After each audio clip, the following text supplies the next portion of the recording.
In this video, we are going to learn consequences of light absorption Jablonski diagram.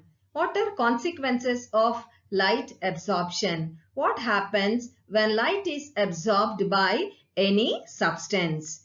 When a substance absorbs light, the electron of the molecule which is present in the ground state gets excited and jumps into higher excited states. So the ground state here is S0, which is called as singlet ground state, and the excited states are S1, S2, S3, S4 and so on, which are called as singlet excited states. Now after absorbing the energy from light, the electron which is in the singlet ground state gets excited into S1 or S2 or S3 or S4 and so on, depending on the energy absorbed from light. Each singlet excited state has corresponding triplet excited states like T1, T2, T3, T4 and so on. The electron might go to T1 or T2 or T3 or T4 also, not only S1 or S2 or S3. Okay, the electron from singlet ground state, that is S0, might jump into S1 or S2 or S3. Similarly, T1 or T2 or T3 depending on the energy absorbed from light. Now the electron present in the higher excited states undergoes few transitions. What are those transitions? It undergoes two types of transitions. One is non-radiative and the second one is radiative transitions. Let us see the first one, that is non-radiative transitions. These are also called as radiationless transitions. Why are they called radiationless transitions or non-radiative transitions? Because in this transition, there is no emission of light radiation. So what is this transition? The electron in the higher excited states comes back to the first excited state.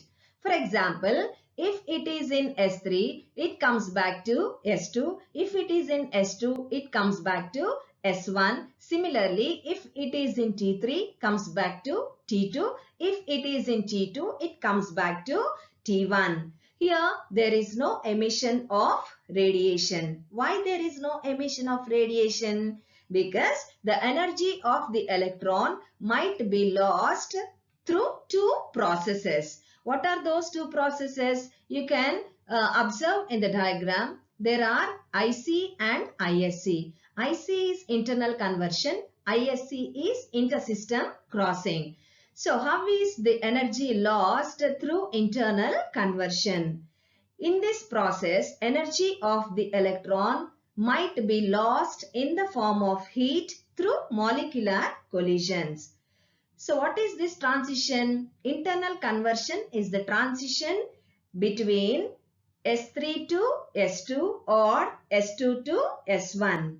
We can also say that the electron coming back from T3 to T2 or T2 to T1. Okay, this is internal conversion. That is the transition between two similar states and the energy might be lost in the form of heat through molecular collisions. Okay, next one is intersystem crossing. What is intersystem crossing? In this process, the energy of the electron might be lost through transition between two different states. So what is the transition between two different states? The electron coming back from S3 to T3 or S2 to T2 or S1 to T1. And this happens only when the energy difference between singlet and triplet states is very less. Okay. So IC and ISC. The energy of the electron might be lost through these two processes, internal conversion and intersystem crossing, by which there will be no emission of radiation in non-radiative transitions. And the next transition is second one, radiative transitions. What are radiative transitions? From the name itself, we say that in this transition, there is emission of light. Here, the electron from first excited state. So, we have seen in non-radiative transitions, where is the electron now? The electron has come to the first excited state. That is either S1 or T1. Okay. In radiative transition, the electron comes back from the first excited state to ground state.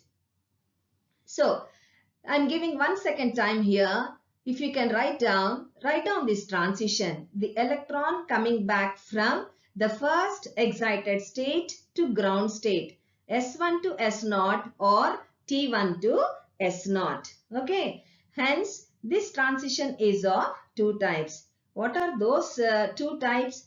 One is S1 to S0. Another one is T1 to S0. S1 to S0 is called as fluorescence. So here the electron is coming back from S1 to S0 with the emission of radiation. You should underline this point, with the emission of radiation. And this phenomenon is called as fluorescence. So can you see in the diagram?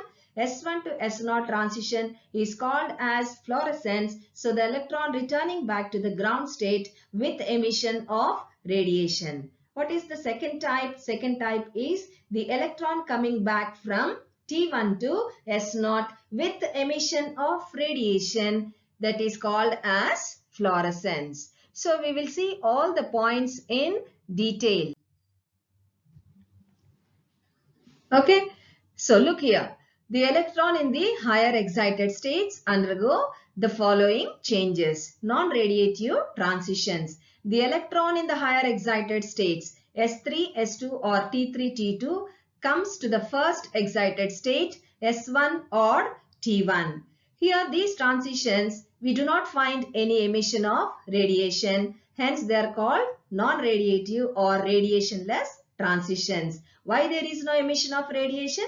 Because the energy of the excited electron might be lost through IC or intersystem crossing. Okay. And the second type of transition is radiative transitions. In this transition, the electron in the first excited state comes back to ground state. So it is of two types, fluorescence and phosphorescence. Fluorescence is S1 to S0 with emission of radiation, and also notice one point, there is no spin of the electron. Hence, the emission of radiation takes place in about 10 power minus 8 seconds. Just imagine the time. Okay. Second type is phosphorescence.